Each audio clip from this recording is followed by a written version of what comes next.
Aujourd'hui, le Maroc a une influence économique sur le continent africain. L'Algérie le constate à ses grands dépens, ou là à ses dépens, là sans grand regret, et elle veut rattraper son retard. Le retour du Maroc au sein de l'Union africaine 2017, l'ouverture de pas mal de consulats africains à l'Aïoun au Sahara occidental qui reconnaissent la marocanité du Sahara occidental, l'augmentation de la présence économique, ou le renforcement de la présence économique marocaine en Afrique. Donc il y a une présence forte économique et diplomatique du Maroc.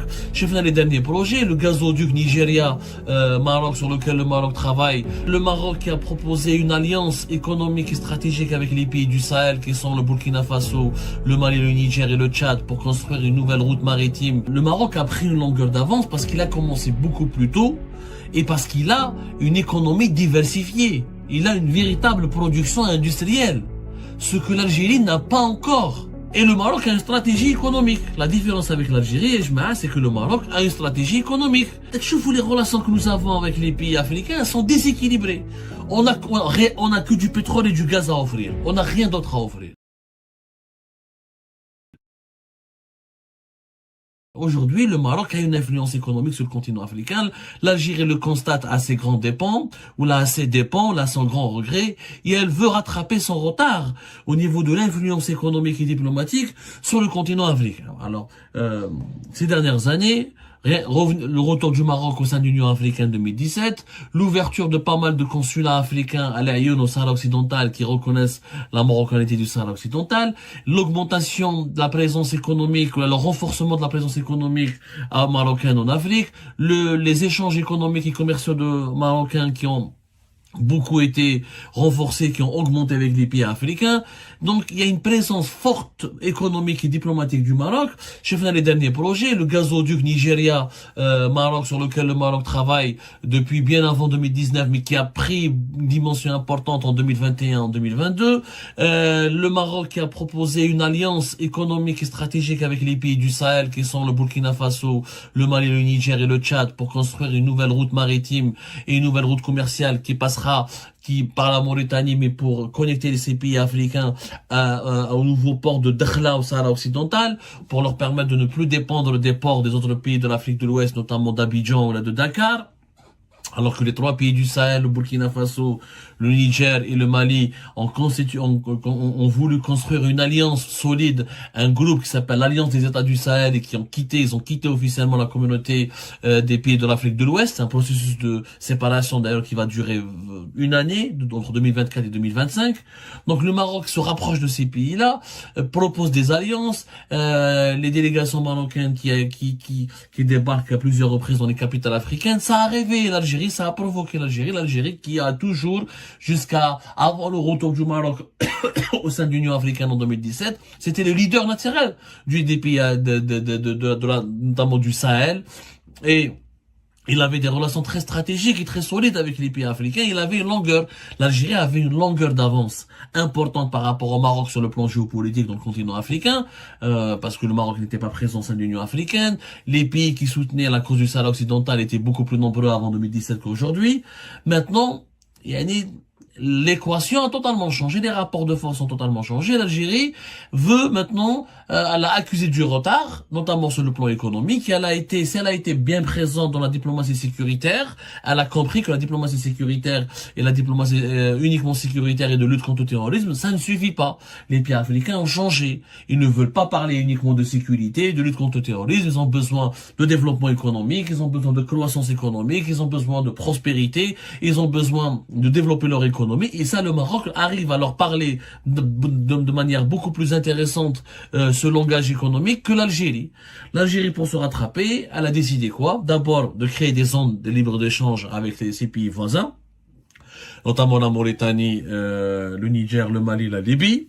Mais elle a décidé aussi de créer des projets communs, comme on l'a vu tout à l'heure avec l'exemple de la Mauritanie, une nouvelle route qui relie Tindouf à Zouérat, des zones de libre-échange, l'Algérie a implanté elle a déjà deux banques en Mauritanie, une première banque au Sénégal à Dakar depuis 2023, elle essaie d'exporter vers les pays africains, elle essaie d'encourager ces entreprises d'aller vers les marchés africains, elle essaie de former des élites africaines, notamment dans le domaine de l'énergie, mais le problème de l'Algérie, c'est que malheureusement, elle a du mal et elle va avoir beaucoup de mal à rattraper son retard économique par rapport au Maroc au niveau des échanges économiques, au niveau de l'efficacité et de la pertinence des échanges économiques avec le continent africain. Nous allons voir le chiffre. Le Maroc a pris une longueur d'avance parce qu'il a commencé beaucoup plus tôt et parce qu'il a une économie diversifiée. Il a une véritable production industrielle, ce que l'Algérie n'a pas encore. Prenons les chiffres. Alors, depuis 2022, en pleine crise, en plein conflit algéro-marocain, la crise algéro-marocaine qui a pris une dimension alarmante depuis la rupture des relations diplomatiques en août 2021, et les tensions ont commencé depuis fin décembre 2020 avec la normalisation des relations entre le Maroc et les relations diplomatiques et politiques et militaires même entre le Maroc et Israël. En 2022, le Maroc a exporté par exemple des échanges économiques entre le continent entre le Maroc et avec le reste des pays africains et entre le Maroc et le continent africain, les échanges économiques ont dépassé les 6 milliards de dollars. 6 milliards de dollars. Et les chiffres sont très significatifs, très éloquents. Le Maroc exporte, mais aussi il importe.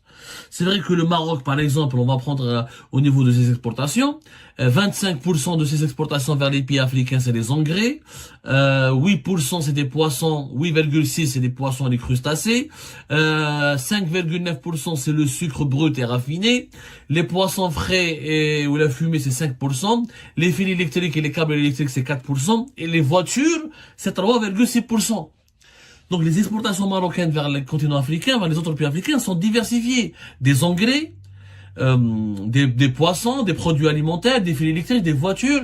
C'est essentiellement, si vous l'avez bien remarqué, des produits transformés. Les engrais, c'est un produit industriel transformé. Les voitures, c'est un produit industriel. Les câbles électriques, c'est des produits industriels.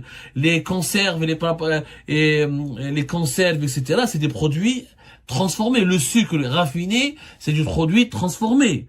Donc, les exportations marocaines sont diversifiées. Ces importations, par contre, c'est essentiellement des produits énergétiques.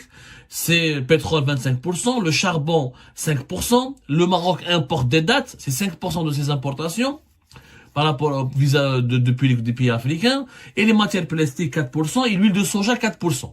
Donc, le Maroc importe essentiellement la matière première, à l'exception des dattes, bon, ça reste la matière première aussi, c'est une matière première agricole, et exporte des produits industriels ou des produits transformés.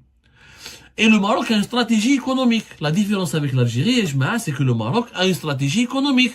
Il a un document de 46 pages. Vous pouvez lire Stratégie économique marocaine du Maroc en Afrique.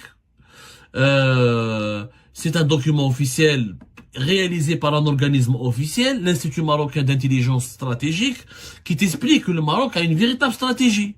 Et sa stratégie marocaine en Afrique ne date pas d'aujourd'hui. Elle a commencé en 2005-2006.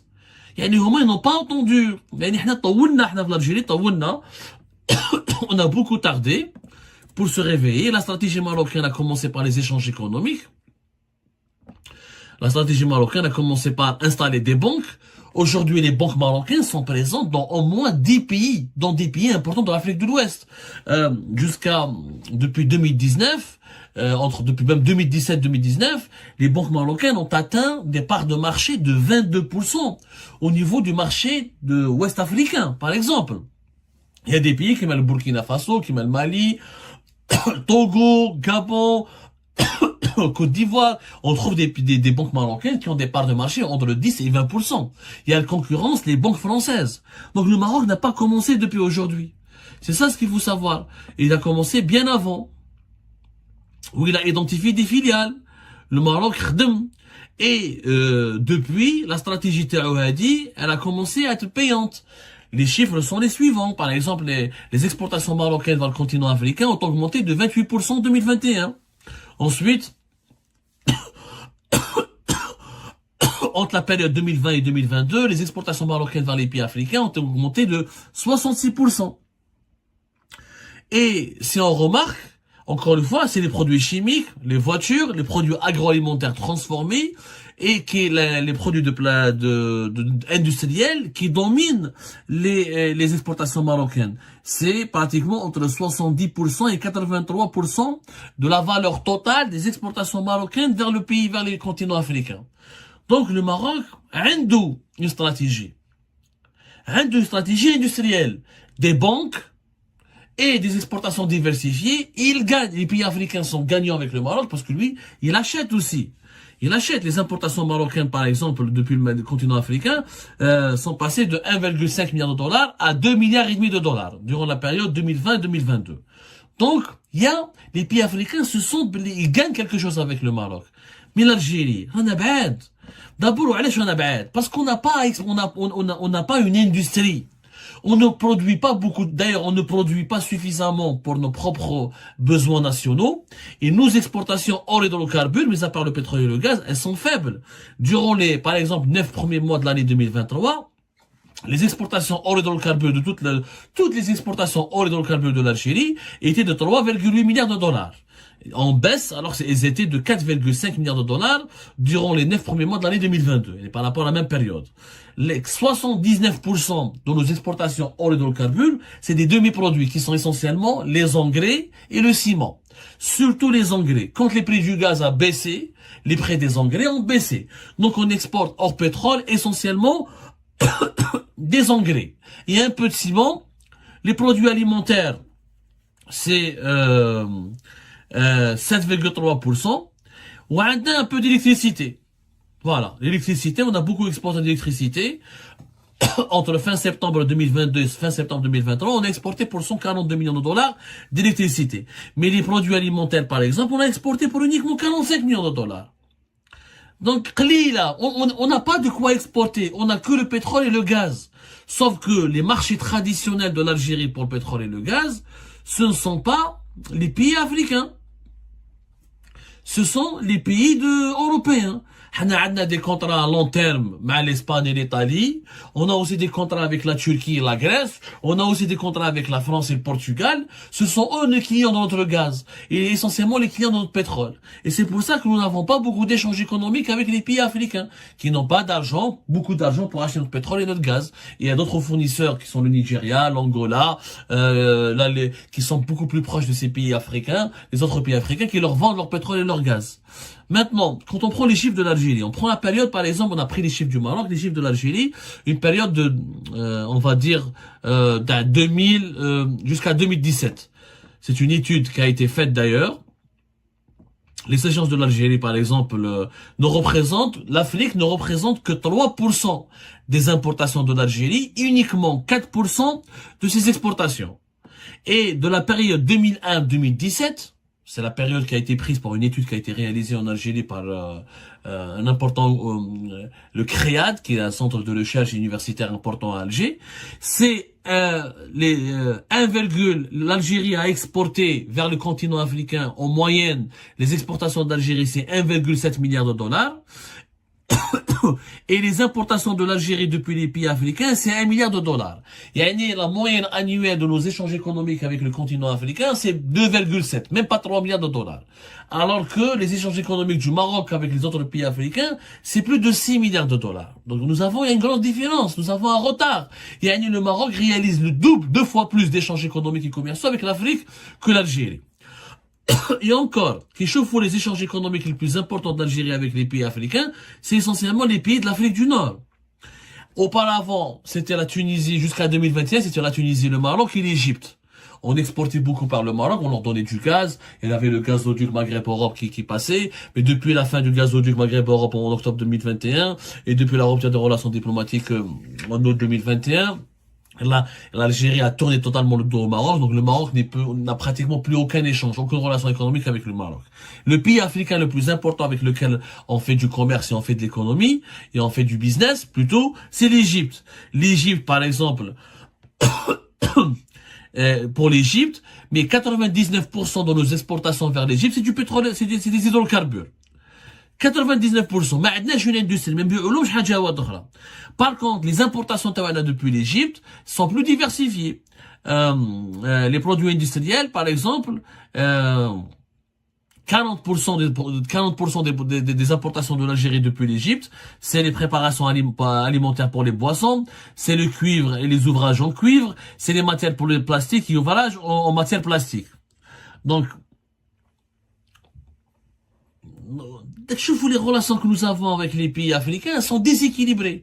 On a que du pétrole et du gaz à offrir. On n'a rien d'autre à offrir. Et comme notre pétrole et notre gaz, et c'est essentiellement pour les pays de l'Union européenne représente presque plus de 60% de nos exportations des hydrocarbures et plus de 50% de nos importations de toutes matières confondues. Donc, on est très lié à l'Europe. Donc, on est tellement lié à l'Europe du point de vue du business qu'on a du mal à trouver des terrains ou à identifier des projets communs avec les pays africains. Pour une raison qui est simple. Nous n'avons pas de production nationale. Nous n'avons pas d'industrie. Si on veut rivaliser avec le Maroc, il faut faire quoi? Il faut que l'Algérie ait un secteur privé qui arrive à produire. Mais les groupes privés, les patrons, les hommes d'affaires algériens sont en prison, les groupes privés sont déstructurés, des licenciements, ils n'arrivent pas à travailler, ils n'arrivent pas à évoluer dans leur propre pays. Alors que le Maroc a des groupes privés plus dynamiques que les groupes algériens. Ils arrivent à exporter vers les pays africains. Ils arrivent à investir. Le Maroc, depuis 2005-2006, il a commencé à avoir trois importantes banques qui se sont installées à l'étranger. Maintenant, jusqu'à 2019, elles sont présentes dans pas mal de 10 pays africains. On parle de plus de 40 filiales, 3 succursales. Donc, le Maroc s'est préparé, qui a une stratégie basée avec un secteur privé qui est là, avec une économie diversifiée, avec des produits industriels. Qu'est-ce qu'il veut exporter vers les pays africains? Des produits chimiques, des produits électriques, des voitures, des produits mécaniques et des produits alimentaires transformés. Qu'est-ce qu'on va vendre aux pays africains?